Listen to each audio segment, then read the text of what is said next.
Have you ever been called the nice one, the peacekeeper, the one who never says no, the one everyone comes to? And maybe you've even started to think, yeah, that's just who I am. I'm too nice. What if I told you you're not too nice at all? You might actually be stuck in a fawn trauma response, a survival pattern your nervous system learned to keep you safe. And it's costing you your boundaries, your well-being, and your sense of self. Stay with me because by the end of this video, you're going to understand what fawning really is, how to tell the difference between genuine kindness and self-abandonment, and the first steps to start healing this pattern. Hi, people pleasers. I'm Sandra Rives, a transformational authenticity coach and counselor. I've had more than 20 years of experience helping people transform their lives to reach their full potential. I believe that we are able to change if we are committed and if we have the correct tools, like a change of mindset, belief systems, and possibly even values that are now outdated. On this channel, we talk candidly about assertiveness, healthy boundaries, nervous system healing, and helping people stop living from obligation and start living from authenticity. There are so many aspects of this phenomenon that insidiously affects other areas of our lives that we are often not aware of, but you will find out because I have done the research. If what I say resonates with you, and only if you feel that my content is helpful and makes sense, hit subscribe and let's walk this together. Today we're diving into the fawn response, the trauma survival pattern that's often mistaken for being nice, good, or easygoing. What is the fawn response? So let's start here. Most people have heard of fight, flight, and freeze as trauma responses, but there's a fourth one that doesn't get talked about often enough. The fawn response is when your nervous system decides the safest way to survive is to keep everyone else okay, even if it means abandoning myself. So instead of fighting back, instead of running away, instead of shutting down, you lean in, you appease, you smooth things over, you become hyper attuned to everyone else's moods, and you do whatever it takes to stay on their good side. From the outside, it looks like kindness, helpfulness, being so easy to get along with. On the inside, it's often fear of conflict, fear of abandonment, fear of disappointing people, fear that if someone is upset with you, you're not safe. Fawning isn't about being a good person. It's about being a safe person at any cost. 7 signs that you're fawning, not just being kind. Let's talk about what this actually looks like in real life. Here are 7 signs you're not just nice, you're in a fawn response. Number 1, your yes is automatic, but your body says no. You agree before you've even checked in with yourself. Later, you feel tight, resentful, or exhausted, but you still show up. You override your body to keep the peace.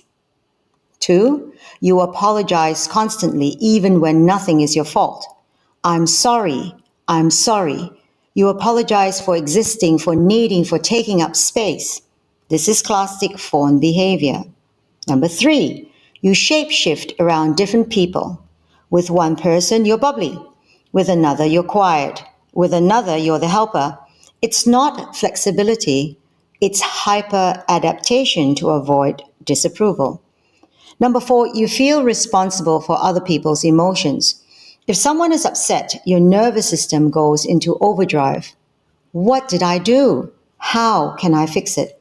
How do I calm them down? You become the emotional shock absorber for everyone around you. Number 5, you struggle to say no, or when you do, you over-explain.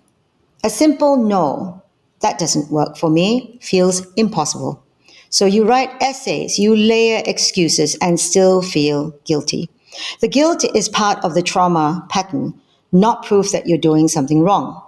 Number 6, you feel unseen in relationships, even when you're loved. People might say they adore you, but they don't actually know you because you rarely show your anger, your disappointment, or your real preferences. You've been performing safe for so long that your authentic self sits in the background. And finally, number 7, you're exhausted from being the good one, the strong one, the reliable one, the one everyone leans on. But when you're struggling, you don't know how to lean back. That's not a personality, that's a nervous system running on survival mode. If you recognize yourself in several of these, it's very possible you're not just too nice. You're living from a fawn trauma response that once kept you safe, and now it keeps you stuck. So, where does fawning come from? You weren't born a people pleaser. It's called inner childhood trauma and conditioning. Fawning often develops in childhood homes that were unpredictable, emotionally volatile, or critical environments where being good, helpful, or easy kept you out of trouble, or systems, including patriarchal or cultural systems, where girls were praised for being nice, polite, quiet, and accommodating, and boys for not showing emotions, staying tough and strong, not crying. As a child, you might have learned, if I keep everyone happy, I'll be safer. If I don't cause a problem, I won't be rejected. If I'm the good girl, I might get love. Your inner child wired this as truth. Attachment theory and trauma work both show that in these environments, children often develop fawning as a way to maintain connection when fighting back, leaving, or freezing wasn't an option. So when you find yourself over giving, over apologizing, over explaining, that's not you being pathetic or weak. That's actually a very intelligent survival strategy that kept you safe then, but is hurting you now. What is it costing you? Let's be honest about the cost. Living in a fawn response long term can lead to chronic resentment and burnout, relationships that are one sided and unbalanced, loss of identity. You don't know what you actually want anymore. Anxiety, stress, even physical symptoms when you constantly override your body's no. It also quietly trains other people to expect your self abandonment as normal. And the cruel part? Society often rewards fawning, especially in women, with labels like, she is so nice, so loyal, so easygoing. So the very pattern that is eroding your self worth is the same pattern people praise you for. That's why this work is so important and so radical. I'm going to teach you the first steps to heal the fawn response. Let's start with 3 gentle starting steps. We're not ripping the pattern away, we're honoring it and then evolving it. Step 1, name it with compassion. Instead of saying, I'm just too nice, I'm pathetic, I'm weak, try, oh, this is my fawn response. This is how my nervous system learned to stay safe. This immediately moves you from shame to understanding, which is essential for healing. Step 2, start with tiny truth moments. Don't start with the biggest, scariest boundary in your life.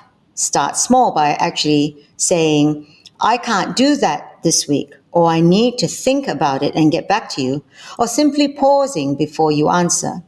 We're retraining our nervous system to learn that you can disappoint someone and still be safe.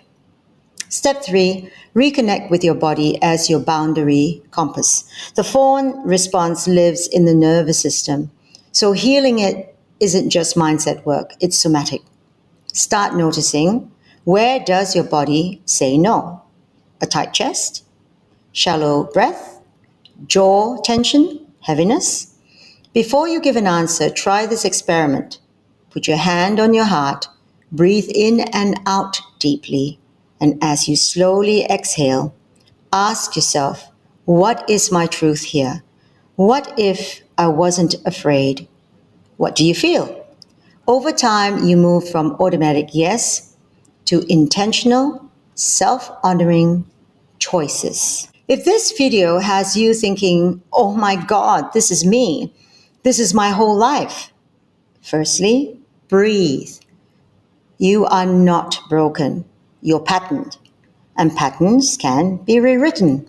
If you'd like more support with people pleasing, boundaries, healing the fawn response, make sure you subscribe and hit the notification bell, because this channel is going to be a home for everyone, but more so also for women who are done abandoning themselves.